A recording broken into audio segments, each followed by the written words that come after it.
Empezamos esta segunda jornada en conmemoración del 152 aniversario de la respetable logia Afortunada 39, que ha sido la primera logia de Gran Canaria, fundado en 1870.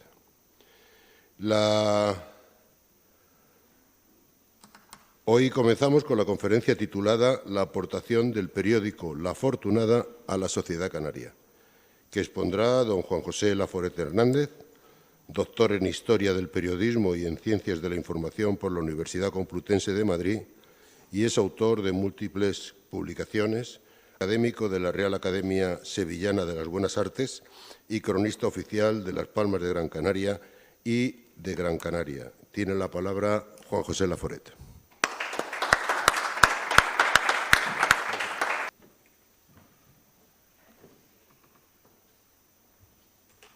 Bueno, muchísimas gracias. Yo solo como no tuvimos claro si era con PowerPoint o no era con PowerPoint, pues me he traído una conferencia de estas de las de antes. Y ya solo el hecho simbólico de abrir la carpeta, yo sé que a más de uno le pone a temblar, porque a mí también me pondría. Pero vamos, intentaré que no se haga una cosa ni muy larga ni muy pesada, pero sí me parece interesante aprovechar este marco, que yo quiero agradecer vivamente a Alfonso la invitación que me hizo para venir, a todos ustedes, al comité organizador, a la logia en sí, ¿verdad? Y además a mí como veguetero de toda la vida me queda muy cercana, ¿verdad? Porque esa plaza San Antonio Abad, donde estuvo inicialmente, no están ustedes, pero yo me refiero a lo que sentimentalmente me toca a mí, como también les tocará a ustedes sentimentalmente, pues era un lugar de tránsito, ¿verdad? Y además me llamó mucho la atención hace un par de años que alguien de la casa que fue de Ramírez Betancourt, y donde fue también la casa donde vivió Pilar de Lugo, la primera mujer pintora que expuso en esta ciudad en el siglo XIX, pues me enseñó una habitación, oye, ¿y esto qué hay y tal? Con unas pinturas, y digo yo, hay que estudiarlo. O sea, yo le dije mi opinión, en público digo, hay que estudiarlo, ¿verdad? Porque no quiero ser un atrevido en este sentido. Bueno, mi agradecimiento, muchísimas gracias. Es una oportunidad, porque además de exponer algo que a mí desde hace mucho tiempo, el profesor Ferrer Benemelli también le tengo que agradecer, que me empujó mucho en esta senda, y estuve, gracias a él, en congresos como el de Toledo, Barcelona, aquí también, en algunos encuentros, y me abrió expectativas que iban incluso mucho más allá que el mundo estricto de la masonería, ¿verdad? El periódico La Afortunada aparece en un momento clave, no ya para la historia del periodismo gran canario, el periodismo canario en general, sino también clave en la historia de la sociedad gran canaria. Un cambio fundamental después de varios siglos de estancamiento. Esa decisión de López Botas y otros de tirar las murallas, ¿verdad? Parece que no era simplemente tirar unas murallas físicas, sino también mentales, espirituales. Entonces, ese momento álgido, uno de sus tótems es el periodismo. Y dentro del mundo del periodismo, justo está empezando, en 20 años en la historia de nadie no es nada, ¿verdad? O sea que si se lo decimos a los chinos, todavía mucho menos. En 20 años que surge el primero, que va consolidando, aparece La Afortunada y tiene debates, polémicas, apoyos de esos primeros periódicos. Bueno, de esto va un poco esa cosa de enmarcar este asunto. Pues Gran Canaria retoma en estos 2 días de octubre, con esta jornada, a las que agradezco mucho la atenta invitación, un tema o ámbito de estudio que a nivel de la calle parecía olvidado desde hace ya algunos años, cuando aparecieron varias publicaciones de gran atractivo e interés que circularon bastante, pero que ahora pues ha quedado un poco estancado. Aunque ha habido cosas importantes, como una tesis doctoral que se leyó no hace mucho, y donde estuvo presente el doctor Ferrer Benemelli, las relaciones entre la masonería española e inglesa a finales del XIX, el problema de reconocimiento, que leyó el doctor Francisco Miguel Jimeno Yepes y dirigió el profesor Santiago Luxán Meléndez en la Universidad de Las Palmas de Gran Canaria. Un terreno que daba y da aún mucho para la investigación histórica, no solo específica y circunscrita a las actividades internas de la gran orden del arquitecto del universo en este archipiélago, sino la influencia de sus actividades, ideologías y opiniones, así como la de sus integrantes a nivel personal en el seno de la sociedad insular, especialmente en la segunda mitad del siglo XIX y primeras 3 décadas del XX. Personalmente siempre me ha parecido un terreno que podía ser muy fecundo a poco que se trabajara sobre él. El coloquio de Historia Canario-Americana me brindó la oportunidad de contactar y tener unas primeras conversaciones con el profesor Ferrer Benemeli y, como les he dicho, pues pude participar en algunos elementos.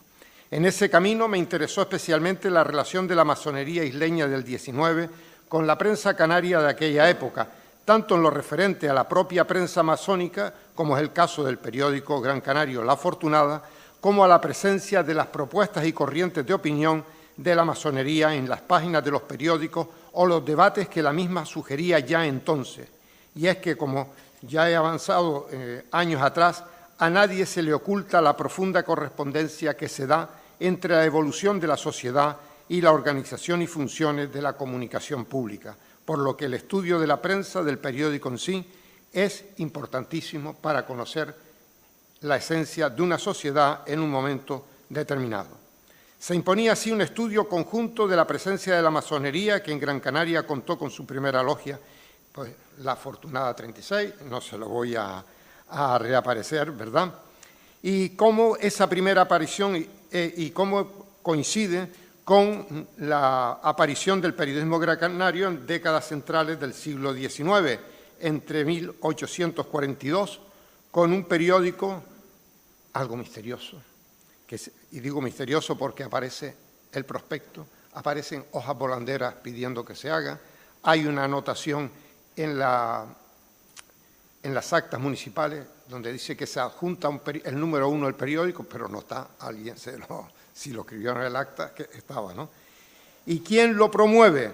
Pues Antonio López Botas y Juan el Evangelista Doreste. Y ya empezamos a ver quiénes están un poco en todos los procesos. Bien, sin duda alguna, el orbe periodístico gran canario tenía ya un nivel interesante en los años precedentes a la impresión del periódico propiamente masón La Afortunada, que, como señala en el número 94 de 31 de diciembre de 1873, es de un carácter enteramente nuevo en este país, donde la institución a que pertenecemos, si bien no era desconocida, se había pintado por sus enemigos con los más sombríos colores. Y vino a quitar la máscara a nuestros enemigos. Este nuevo periódico independiente, según afirma su cabecera, que salía a la calle los miércoles y sábados, como otros muchos del siglo XIX, y se estampaba a 4 páginas, con un precio de suscripción de 1,25 pesetas al mes, se imprimía en los talleres de la imprenta La Verdad, en la calle San Justo número 10 del barrio de Triana, donde también se situaba la redacción y la administración, costumbre corriente en los periódicos de la segunda mitad del siglo XIX Gran Canario, aunque la redacción de los artículos en realidad se hacía en el despacho de cada uno de los que colaboraban. Esta imprenta, una de las más prestigiosas de Gran Canaria en el siglo XIX, la de una producción más abundante e ininterrumpida, como asevera el investigador en estas materias Antonio Vizcaya Camperter, y que llegó a imprimir otros periódicos tan importantes como El Liberal o El Diario de Las Palmas, era propiedad de otro miembro de la Logia Afortunada número 36, Isidro Miranda y León, indudablemente de nombre simbólico Gutenberg. En fin, unos años en los que la masonería y prensa en Gran Canaria tienen una relación que no se puede dejar de lado ni menospreciar, pero es también en una época incierta y sin logias organizadas formalmente del todo, por lo que no se puede constatar aún definitiva y fidedignamente la pertenencia a la masonería de muchos de los periodistas o colaboradores, aunque entre ellos están el ya citado Antonio López Botas, Amaranto Martínez de Escobar, de nombre simbólico Irán, Eufemiano Jurado Domínguez, Guiniguada, por lo que no es de extrañar que ya en su primer número el periódico La Afortunada resaltara textualmente que la aparición de un periódico no es ya un acontecimiento para nosotros. Acostumbrados como lo estamos a este género de publicaciones, lo único que extrañaríamos sería que no las tuviéramos. Fíjense, como el periódico es. En esa experiencia previa, de una forma u otra, habían estado los miembros de esta primera logia vinculados al despertar periodístico de Gran Canaria.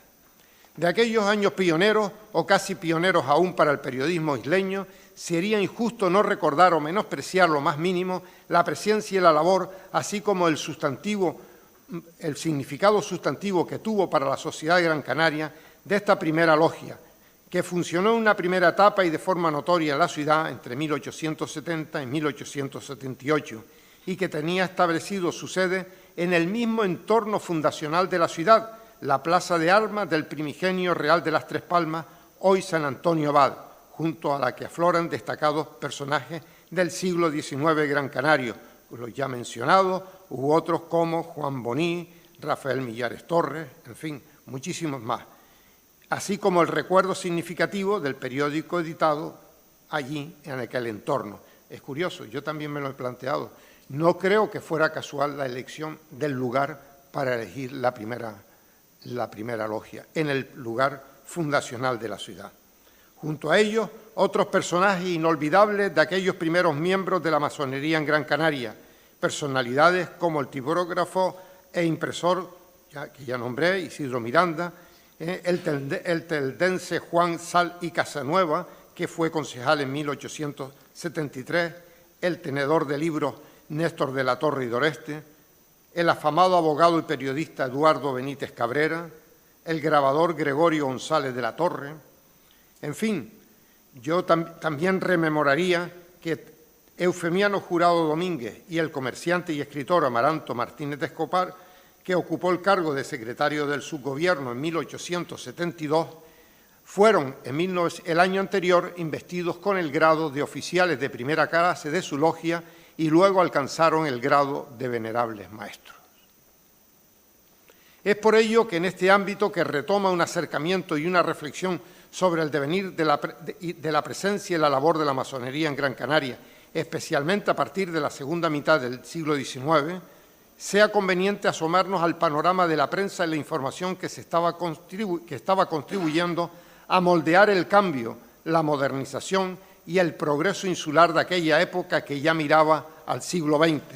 Y resalto que fue significativo que el primer periódico de la isla, de importancia de la isla, impulsado por Antonio López Bota, se llamara precisamente El Porvenir de Canarias y que saliera a la calle el mismo día de octubre de 1852 en que entraba en vigor la Ley de Puerto Franco, en la que tantas esperanzas de futuro se habían puesto, o que en referencia al papel de la prensa, el que consideramos protoperiodista profesional de Gran Canaria, Agustín Millares Torres, señalara cómo el espíritu emprendedor de la vieja Europa había experimentado una transformación completa en el corto periodo de 2 siglos.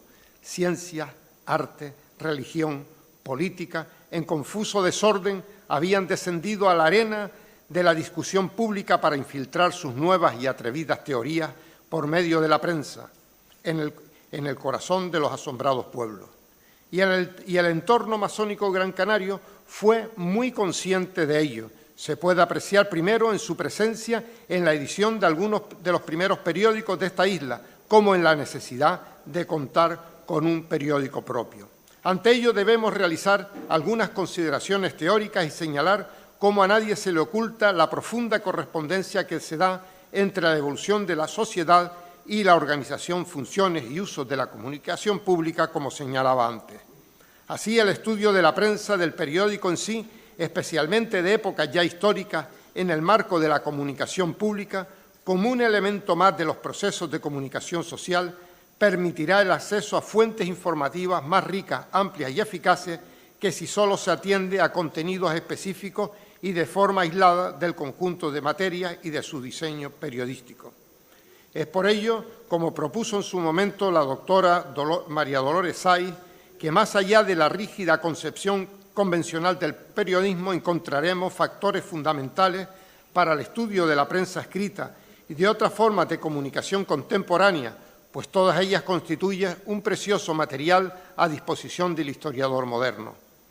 Quizás sería también conveniente, desde un primer instante, en especial para el tema que se propone en esta charla, señalar un problema siempre vigente en los estudios de comunicación de masa, el de los efectos o recepción, que se erige como enorme interés en el caso de la historia de la prensa, pues no solo deberá interesarnos qué se comunicó a través de los diferentes medios en las diversas épocas de la historia de la prensa o la comunicación pública, sino sobre todo qué efectos tuvo, qué efectos logró ese mensaje que se transmitía. Sin embargo, pese a que los números siempre serán necesarios tenerlos presentes en cualquier investigación, el método cuantitativo es absolutamente insuficiente, pues si bien nos dice a cuántas personas ha llegado un mensaje determinado o como mucho un medio de comunicación específica, la mayoría de las ocasiones nunca dirá con rigor qué es lo que el receptor ha podido hacer con ese mensaje, cómo lo asimiló y lo transformó, reforzando una cadena ininterrumpida de producción social de comunicación en la que cada formación social se apropia de la información pública. Como ya expuso también el doctor Castañares Burcio, si la orientación sociológica apoyada en la metodología cuantitativa no ha logrado resultados especialmente brillantes, se hace necesaria una investigación que se ocupe no tanto de los aspectos cuantitativos del consumo de mensajes, sino más bien de la forma en que los diversos grupos se apropian y usan los textos que les llegan a través de los medios de comunicación. La observación de estos procesos permitirá comprobar que, en efecto, a largo plazo y por su acumulación en la sociedad, se producen los mensajes. Una vez más, se hace preciso insistir en que no basta con utilizar a la prensa como un mero archivo de textos y datos, sino que es imprescindible, incluso a la hora de utilizarla como fuente para un tema determinado, tener muy presente que la integración del periodismo en un complejo sistema de relaciones culturales, políticas y económicas en el que la prensa tiene un espacio propio. Está suficientemente constatado el papel primordial que tiene la prensa canaria como fuente de documentación histórica, pese a su tardía aparición en la vida cotidiana de las islas. Y como ya tuve la oportunidad de exponer en el marco de un análisis global del asunto que pergeño en estas líneas, la función que tiene su estudio a la hora de contemplar momentos determinados de la historia canaria, como los del resurgir urbano de la ciudad de Las Palmas de Gran Canaria a partir de los años 40 de la pasada centuria, tras varios siglos de letargo casi en sus formas fundacionales o de personajes vinculados al progreso de la isla y al resurgir de la masonería después de la Revolución de 1868. Si es importante por los datos que se puede aportar, mucho más lo es por el mero hecho de que ofrece un panorama muy ajustado de cuál era la función que la información desempeñaba en aquella comunidad, tanto a nivel individual como colectivo.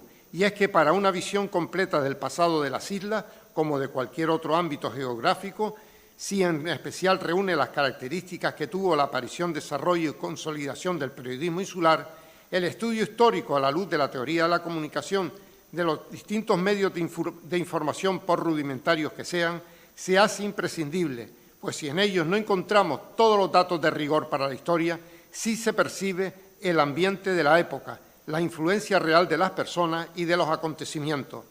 Como ejemplo significativo, a riesgo de caer en una pequeñísima digresión, es interesante recoger un comentario que José Cirilo Moreno, exfederal y exteniente de la Primera de Voluntarios de la Libertad, hacía desde la perspectiva de final de siglo en 1899 sobre la prensa coetánea a la Revolución de Septiembre, en la que junto a una idea concreta puede casi palparse la opinión de los periódicos y de sus redactores tenía en la sociedad gran canaria del momento, pues según el comentario, la prensa de entonces podía equivocarse y marchar torcida en sus ideales y propaganda, pero no echaba en el lodo su misión cualquiera que fuese, sometiéndose como la actual a satisfacer las ansias de cuentajos y alcahuetería de una generación caduca y degenerada. La interacción entre la sociedad y la comunicación que se dio en Gran Canaria a partir de 1840, con una producción de comunicación social específica, teniendo en cuenta que al ser diferentes las necesidades comunicativas de cada formación social, también lo serían de sus respectivos modos de comunicación, ya se percibe en un texto de Agustín Millares Torres, personaje que realizó numerosos comentarios sobre la función de la prensa en la sociedad, muchos de ellos en las páginas del periódico El Ómnibus, y del que se hablará nuevamente en repetidas ocasiones más adelante. Y en este comentario contemplaba cómo las Islas Canarias, entregadas a sus propias inspiraciones, aisladas entre sí de la madre patria, sin participarse sus mutuas necesidades ni crear asociaciones que aumentaran sus débiles fuerzas y suplieran su falta de recursos, avanzan lentamente y a ciegas por la espinosa senda del progreso, oyendo a lo lejos y como débil eco la voz de la prensa que tímidamente al concluir el siglo XVIII ya se levantaba poderosa e irresistible, sirviendo de indiscutible base a la libertad de pensamiento. Pocos años antes, en un trabajo aparecido en el Ómnibus sin firmar, el 15 de agosto del 57, Millares Torres reafirma más aún su opinión sobre la función de la prensa en el seno de la sociedad, al exponer cómo es uno de los medios más poderosos que las sociedades modernas cuentan en su seno para disipar aquellas tinieblas y extender el imperio de la civilización universal, portentosa palanca que puede conmover al mundo cuando, rompiendo sus diques, se desborda sobre las naciones. En este largo artículo, publicado en los números 203 y 214, que es una breve sinopsis de la historia del periodismo canario, es curioso como en una época tan temprana, casi alborear aún, era frecuente que los propios periódicos se preocuparan por estudiar y dar a conocer la historia del periodismo, como también hizo Elías Cerolo Herrera en Tenerife, que también era miembro de la logia tinerfeña La Nueva Era, y en el tomo primero de la Revista de Canarias, y en fin, otros autores.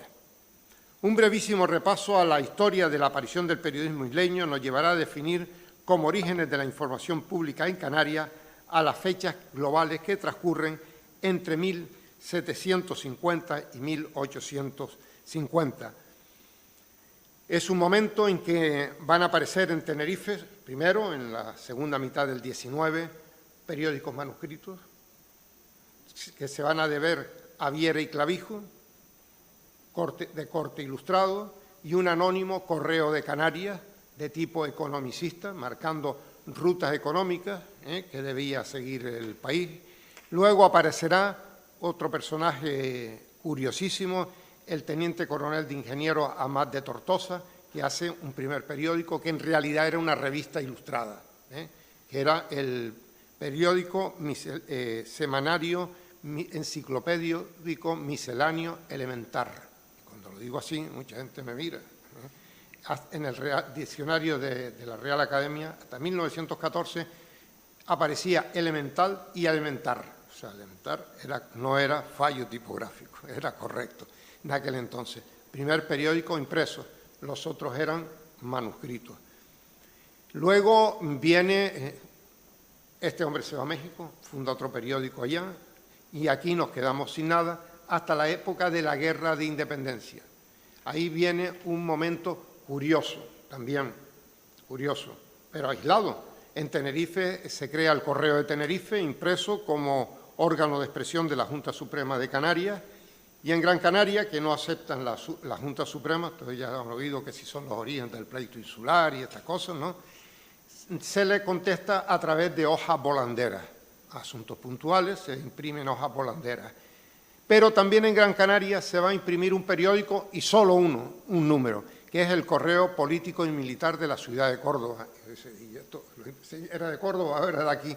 Pues muy sencillo, era la Guerra de Independencia y la gente tenía avidez de noticias de lo que ocurría en la guerra.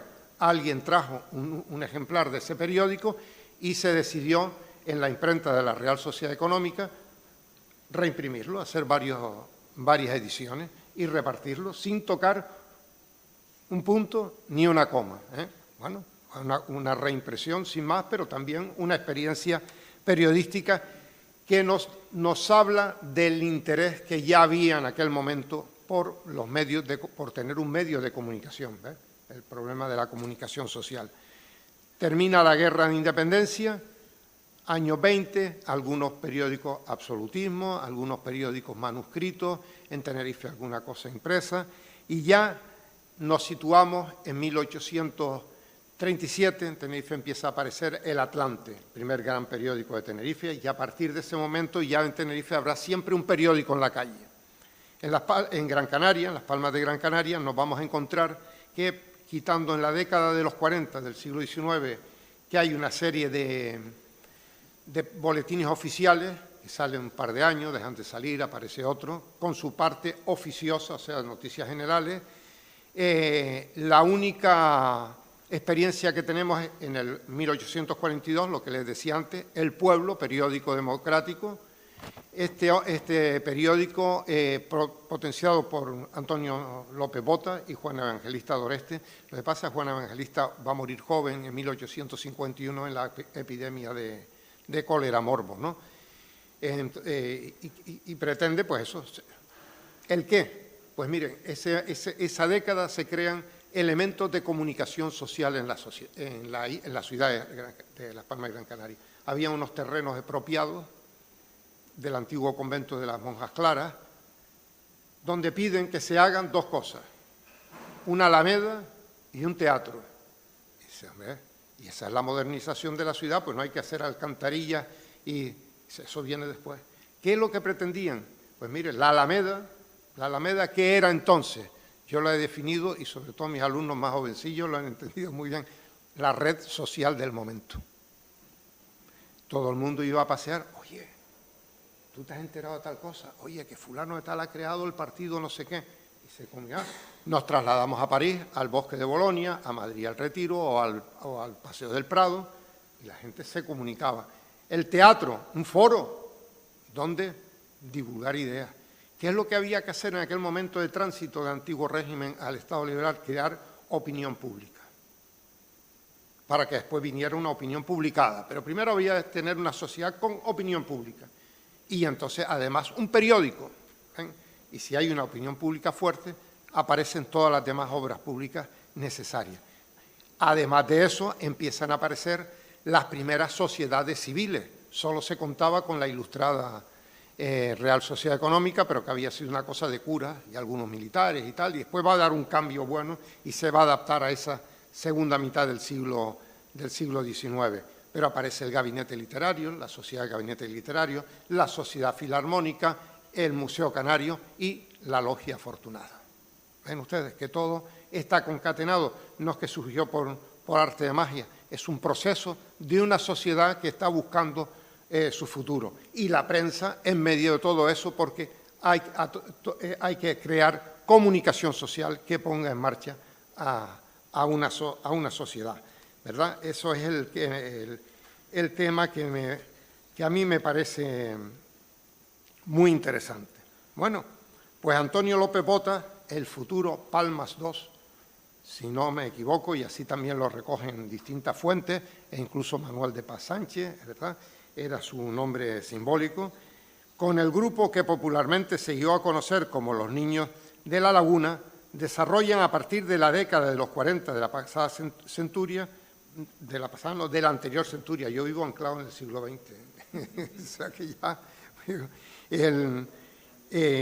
una intensa actividad que logra una radical transformación de la vida cotidiana de la capital Gran Canaria, teniendo como base y reflejo la página de los periódicos, tanto desde la experiencia o ensayo del pueblo hasta el porvenir, o ya en 1855 el Ómnibus, periódico que se considera el gran impulsor del adelanto de la isla, fiel cronista urbano y plataforma de iniciativa sobre aspectos tan importantes como la construcción del Puerto de la Luz y la creación de un núcleo urbano en aquel sector, muestra de una profunda preocupación urbanística.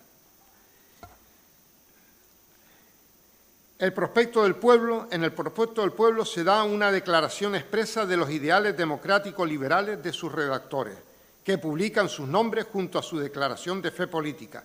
Esto en los momentos difíciles que atraviesa el país en esos años, durante el trienio esparterista, con unos tribunales que, a pesar de la amplia libertad de prensa que ofrece la ley de 1837 aún vigente, intentan de modo sistemático perseguir y acallar a los periódicos que puedan tachar al regente de tirano y opresor o que simplemente censuren las líneas de su política.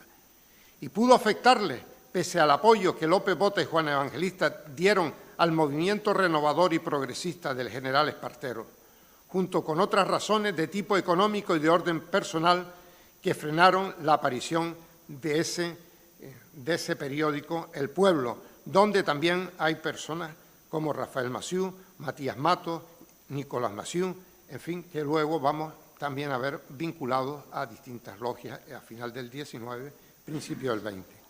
Hay que destacar también el impreso que para recabar suscriptores y fondos firman los señores Eufemiano Jurado Domínguez, Rafael Lorenzo García, Emilio Álvarez de Cuerto y Amaranto Martínez de Guzmán. ¿Les suena? Que ya los mismos que van a ir fundando luego estas asociaciones.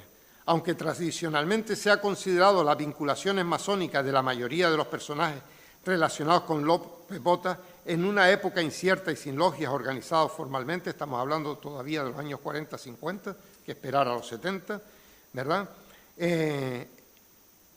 Solo se ha podido constatar fidedignamente la pertenencia a la masonería de algunos, entre ellos, como ya decíamos, López Botas, Martínez Escobar y Jurado Domínguez. El Porvenir de Canarias, revista de anuncios e intereses materiales de administración, instrucción pública, jurisprudencia y literatura, como señala su largo y descriptivo subtítulo, apareció 10 años después y un año después de la terrible epidemia de cólera, pero con la ausencia de Juan Evangelista Doreste, que había muerto en aquella epidemia. El periódico no es el órgano de ningún partido político. Sus redactores se imponen como norma la imparcialidad y el tratar temas e informaciones consecuentes con la fraternidad e el interés común. Así lo expresan específicamente. Están convencidos de que los intereses de todas las islas, en especial de sus dos grandes capitales, Las Palmas y Santa Cruz, no están encontrados y que el futuro debe ser común. He aquí, dicen expresamente, pues, el único fin y la tendencia única de este periódico, el sostenimiento y generalización de las ideas indicadas, el conocimiento de los verdaderos intereses de toda la provincia y de todos sus pueblos. Fue acogido con entusiasmo por la sociedad Gran Canaria, llegándole colaboraciones de todos los sectores intelectuales, muy especialmente el literario, hasta ese momento sin un cauce de expresión permanente. La gran empresa que supuso el Porvenir de Canarias, en la ciudad de mediados del XIX, solo pudo durar algo más de 12 meses. Sin embargo, fue una semilla fértil en un terreno abonado por el grupo de inquietos patriotas que lo hizo posible. Sus mismos redactores lo reconocían en el prospecto al afirmar que este pequeño cuadro de nuestros trabajos presenta en realidad dimensiones colosales en su realización, pero esto no nos arredra en nuestra empresa porque la creemos una necesidad para el país. Al año siguiente de la desaparición del Porvenir aparecería en El Despertador Canario, que solo se mantuvo el año de 1854, y El Canario, que saldría a la calle en el 54 y el 55, luego vendrían El Crisol, El Ómnibus, que mantuvo una larga y fructífera trayectoria hasta el año 1868, y completarán este panorama la Reforma y la Revista Semanal. El Ómnibus, dirigido por Agustín Millares Torres, que le insufló sus tendencias liberales, aparece primero con el subtítulo de Periódicos de Noticias e Intereses Materiales para cambiarlo en el número 79 del 3 de mayo de 1856 por el de Periódico Político y de Intereses Materiales. De hecho, el Ómnibus, cuando se va Agustín Millares Torres ejerció de periodista hasta que le llegó su título de notario. Indudablemente se dedicó a la notaría toda la vida, aunque no dejó de escribir nunca. ¿Y qué ocurría? Agustín Millares Torres trabajaba a la vez en el Ómnibus y en Canario, trabajaba en dos periódicos, y él lo reconoce en su memoria. Había una familia que mantener y los dos sueldos de los dos periódicos me venían muy bien, aunque me costaba a veces rebatirme en uno lo que afirmaba en el otro. O sea, un auténtico profesional del periodismo. Oiga, usted cobra aquí por seguir la línea. ¿Y qué ocurrió con el Ómnibus? Cuando él se fue, los ideales liberales se fueron extendiendo y se hizo un periódico monárquico conservador. Y eso hace que en los años 60, que coincida después, mantenga debates y tendencias con personas vinculadas a sectores liberales o incluso los primeros masones, pues tienen posturas diferentes, ¿verdad?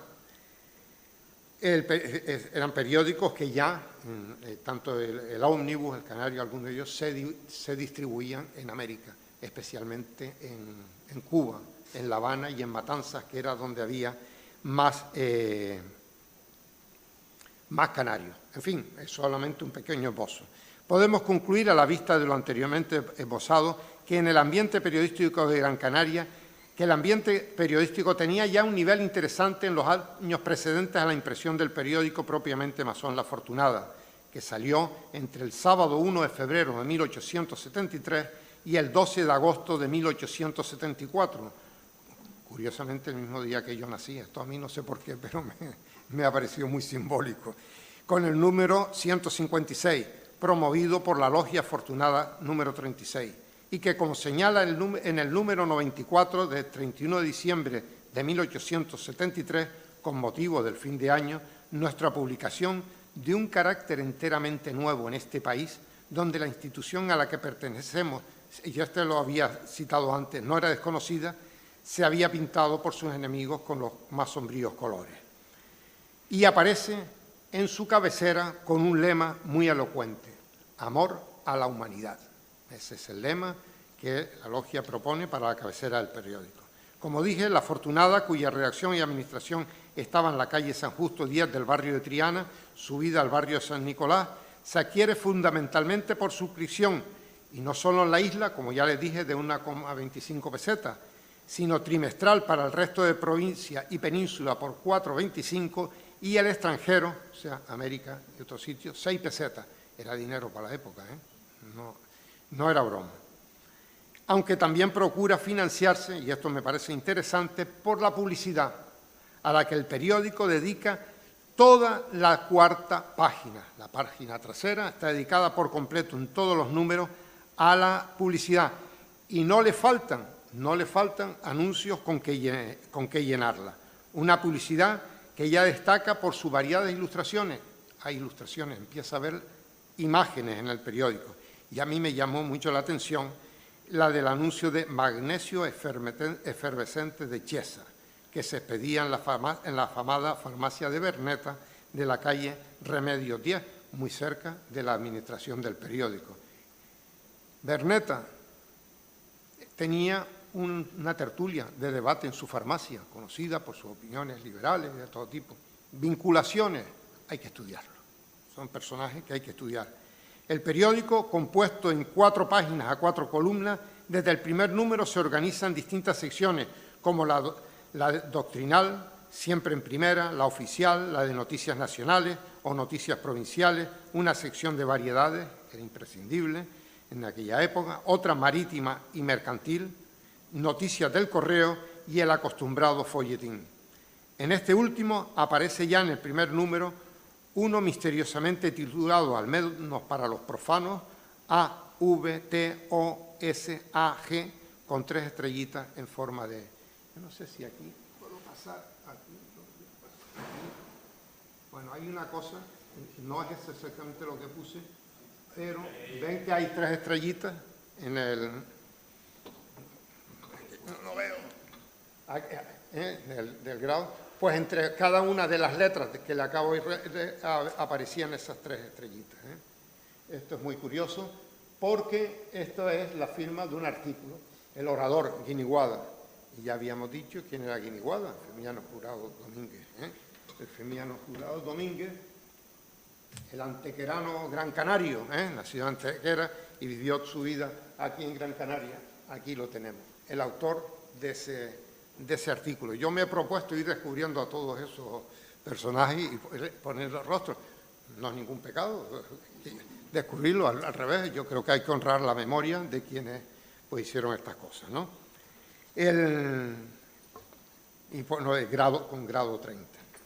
Lo que si nos remitimos a la Logia, pues es Eufemio Jurado. Los ejemplares de este periódico que se conservan en el Museo Canario encuadernados en un solo tomo, y aquí sí me dirijo a ustedes encarecidamente, solo hay ese ejemplar. Está en muy buen estado, pero no se ha digitalizado. habría que buscar la fórmula de que se digitalice, que no se pierda. Además, para ustedes es una oportunidad de tener una copia e incluso mandar a imprimir, reproducir una copia y tenerla en la biblioteca. O regalarla en un pendrive, una copia o tal. Yo no sé la fórmula, hay miles, los de marketing saben más que yo de estas cosas. Pero hay que salvarlo, porque yo he visto cómo se han perdido muchos periódicos. Y hay veces, ya, perdónenme la discreción, pero es que ya me salió el genio. Tío pasado, no otros periódicos, uno se quedó con un trozo en la mano. Me puse en pie, cogí, le cerré el periódico, se acabó, a la calle. Y entregué yo el periódico por él al de la hemeroteca. Oye, pero ¿qué hago? Yo soy socio de número del Museo Canario. Esto es propiedad mía, como de todo. Y este señor está atentando contra un patrimonio cultural de Canarias. Y yo no lo permito. Entonces, hay que evitar ese uso indiscriminado. Entonces, ¿usted quiere leer La Afortunada? Sí, mire, aquí tiene un CD, o como lo que den hoy en día, ya no hace falta ni CD, se lo pongo en la pantalla y puede usted hacer lo que le dé la gana. Pintar encima, borrar lo que quiera, una copia. ¿Ven? Mensaje lanzado, perdón. Los números van del 1 al 156, más un suplemento final a modo de hoja volandera suelta, con fecha de 14 de agosto de 1874, en el que se anuncia cómo causas independientes a nuestra voluntad nos obligan a suspender la edición de nuestro periódico mañana, acordando esta redacción, en vista del estado excepcional en que se encuentra nuestra nación, no publicar por ahora La Afortunada.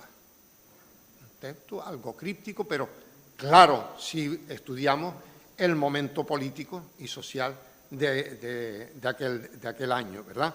Y añadían: sentimos mucho privar a nuestros numerosos suscriptores de la lectura de un periódico de reconocido interés y cuya conducta ha merecido los elogios no solo de la prensa de la provincia, sino de la península y del extranjero.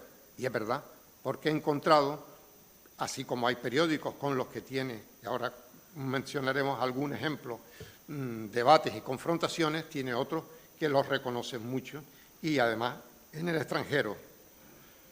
Pero esta hoja volandera no va a ser la única, pues a lo largo de 1873 aparecen otras, como la del 21 de febrero, a modo de suplemento del número 6, que sale para dar cuenta de la abdicación del rey de España, Amadeo de Saboya, acontecida el día 11 anterior, a través de una carta dirigida al presidente del Congreso de los Diputados. Y fíjense ustedes, esta noticia le llegaría al periódico, no por cable que no existía, le llega a través del paquete inglés que había arribado en la noche del día de ayer, lo dicen ellos textualmente, que le comunicaba importantes noticias que la afortunada copia del periódico británico The Daily Telegraph.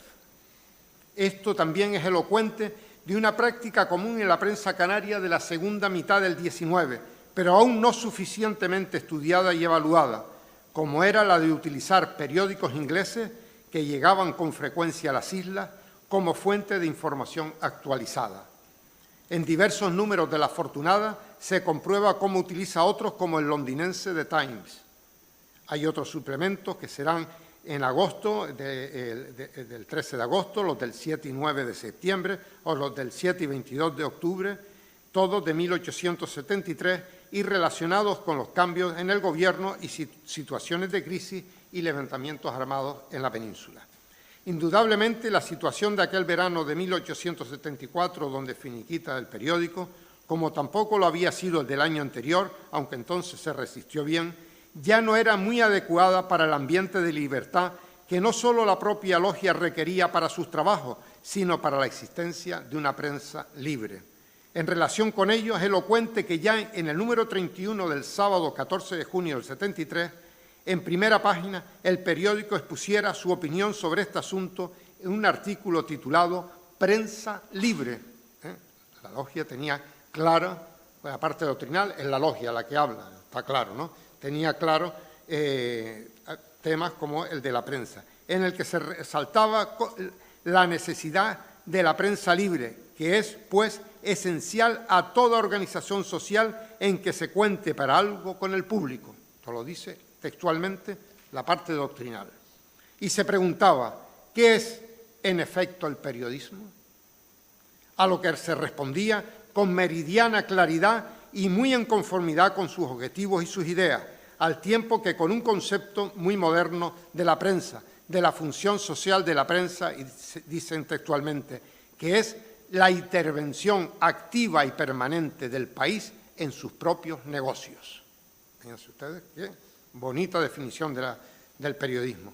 Hay que resaltar que el periódico aparece en esos años 70 del siglo XIX, cuando la masonería vive un primer momento con bastante esplendor, tanto por el crecido número de talleres masónicos que se instalan poco a poco a lo largo de esa década, como por el número de masones que profesan en ellos, muchos de ellos destacados representantes de ámbitos intelectuales, profesionales o políticos isleños. Este nuevo periódico independiente, según afirma su cabecera, que salía a la calle miércoles y sábados, como muchos otros del siglo XIX, y como ya se mencionó, se imprimía en una imprenta vinculada a la propia logia a través de uno de sus afiliados. El periódico mantiene interesantes disputas con otros coetáneos, como La Justicia, periódico republicano federal, con el que polemiza sobre la defensa que la Afortunada hizo sobre ciertas actuaciones de Villalba Arbás durante su mandato como secretario del gobernador de Canarias, o como La Verdad, periódico católico fundado en marzo de 1870 por Cristóbal del Castillo y Manrique de Lara, declara desde el número 1 que no viene a discutir en política, más bien no viene a sostener bandería determinada, por más que sus redactores tengan en esta parte arraigadas sus opiniones. Conscientes, como se desprende de un artículo que bajo el título de El periodismo publica firmado por JM y F. Estas son ya siglas que hay que desvelar, no las tengo aún desveladas. Y señala que la prensa periódica, con raras y honrosas excepciones, se ha dirigido más a las pasiones que a la razón de la multitud. Sin embargo, y como ya recogió el doctor Pasánchez, no renuncian al derecho de difundir doctrinas generales de la ciencia del bien gobernar, fundadas en los eternos dogmas del progreso, simbolizados en principios sublimes de libertad, igualdad y fraternidad. En esta línea se sitúan extensos trabajos en la sección doctrinal en primera y segunda, como los titulados Sobre la masonería, aparecido en el 53, el 9 de agosto del 73. Otro, El carácter de la masonería, en septiembre de 1873. O Gloria y utilidad de la masonería, el 24 de septiembre de ese mismo año. Tampoco puedo dejar de mencionar otro extenso trabajo publicado bajo el título de Masonería y detractores, en 7 partes en los números del 150 al 156, entre el 21 de julio y el 12 de agosto del 74, lo que supone la última gran reflexión que el periódico haga sobre la masonería antes de clausurar, sin olvidar, como también ofreció, una sugerente reflexión doctrinal titulada El obrero. Polémicas constantes mantendrá también con el bombero y con los representantes de la Iglesia, en especial el obispo Urquinaona. Ya en el número 2 del miércoles 5 de febrero del 73, se ve obligado en su sección doctrinal a publicar la contestación dada a la carta pastoral del excelentísimo e ilustrísimo señor obispo de Málaga, Esteban Pérez Fernández, contra los francmasones, cuya pastoral fue reimpresa y con profusión repartida en esta ciudad, según dispuso el obispo de Canarias, el gaditano José María de Urquinaona y Vidot. En esta línea también publicará trabajos como una serie de artículos sobre la moral y las religiones. Sin embargo, estas polémicas, debates o enfrentamientos no impidieron, cuando fue necesario, ofrecer reconocimientos a miembros de la Iglesia, como fue el caso de la sentidísima y elogiosa nota que publicó a modo de esquela del famoso párroco de Santo Domingo, don Matías Padrón Casaña, profesor y vicerrector del Seminario Conciliar, vicedirector de la Real Sociedad Económica, que destacó por su heroico comportamiento en los dramáticos días de la epidemia de cólera morbo en el verano y otoño del 51, y señalaba textualmente La Afortunada y con el periódico La Logia, que, si los hombres le olvidaron, el gran arquitecto del universo habrá premiado sus virtudes con la corona de los bienaventurados. pero si con unos mantiene polémicas o debates puntuales, de otros obtendrá un seguimiento y un reconocimiento constante, como es el caso del periódico Gran Canario La Opinión, que el 20 de septiembre del 73 no duda en manifestar cómo ha fracasado la polémica que sobre cuestiones religiosas se venía sosteniendo entre los periódicos La Verdad y La Afortunada, a causa de ciertas alusiones personalísimas hechas por el primero.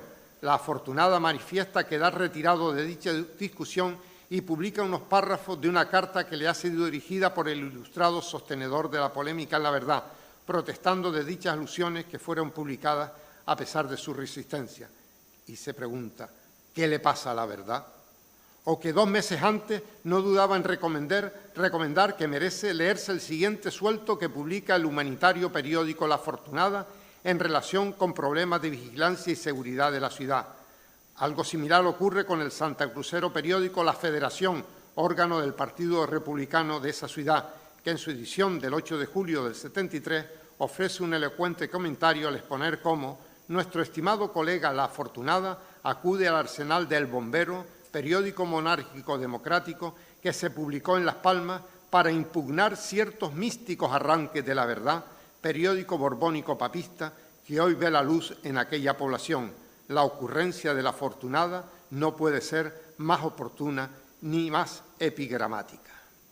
Esta nueva experiencia periodística Gran Canaria supone una interesante aportación a la historia de la prensa local, no solo por los temas ideológicos y los contenidos en los que se mueve, o por ser una fuente riquísima para conocer el ambiente social y político de la época, sino por su contribución a la definición de un modo de hacer periodismo con características propias que se extenderá en Gran Canaria hasta casi el año 1936, con estilos, técnicas y formas singulares que darán al periodismo de esta isla momentos de esplendor con figuras destacadas y brillantes. Y un momento destacado y brillante fue, sin duda, el de La Afortunada, un periódico que me he podido traer. Miren, aquí tienen ustedes la triste nota de la despedida, ¿verdad? Este es... Ah, porque yo estoy viendo... Ah, yo estoy... No, es que el PowerPoint no...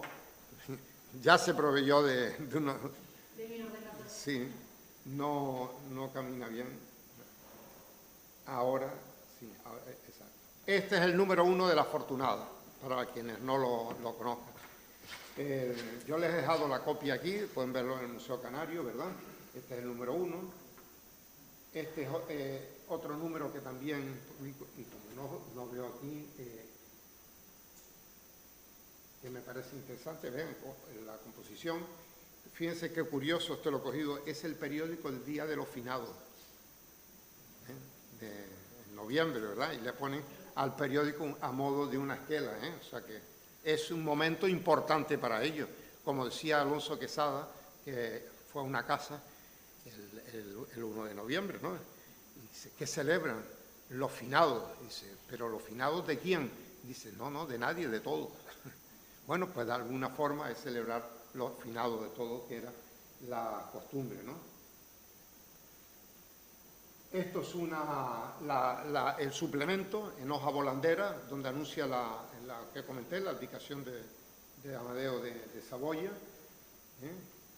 Lo que ya le puse antes, terminar porque me parecía interesante ver, y como esto hay en muchas páginas de los periódicos, firmas de este tipo, titulares, ¿verdad?